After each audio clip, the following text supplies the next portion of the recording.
بسم اللہ الرحمن الرحیم۔ السلام علیکم ورحمۃ اللہ وبرکاتہ۔ اللہ تعالیٰ جس کے ساتھ بھلائی کرنا چاہتا ہے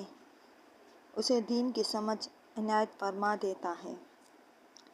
سیدنا معاویہ رضی اللہ عنہ فرماتے ہیں کہ میں نے نبی کریم صلی اللہ علیہ وآلہ وسلم کو یہ فرماتے ہوئے سنا ہے کہ اللہ تعالیٰ جس کے ساتھ بھلائی کرنا چاہتا ہے اس کو دین کی سمجھ عنایت فرما دیتا ہے، اور نبی صلی اللہ علیہ وآلہ وسلم نے فرمایا کہ میں تو صرف تقسیم کرنے والا ہوں اور دیتا تو اللہ تعالیٰ ہی ہے، اور یاد رکھو کہ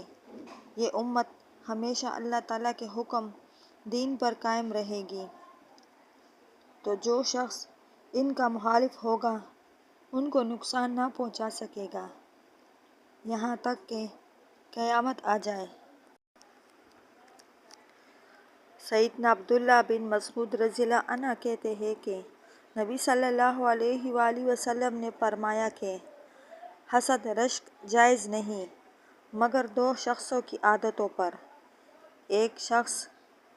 اس شخص کی عادت پر جس کو اللہ تعالیٰ نے مال دیا ہو اور اس بات کی توفیق و ہمت بھی کہ اسے راہ حق میں صرف کرے، اور اس شخص کی عادت پر جس کو اللہ تعالیٰ نے علم و حکمت عنایت کی ہو اور وہ اس کے ذریعے سے فیصلے اور عمل کرتا ہو اور لوگوں کو اس کی تعلیم کرتا ہو۔ سیدنا ابن عباس رضی اللہ عنہ کہتے ہیں کہ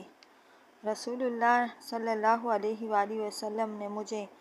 ایک مرتبہ اپنے سینے سے لپٹا لیا اور فرمایا کہ اے اللہ اس کو اپنی کتاب کا علم عنایت فرما۔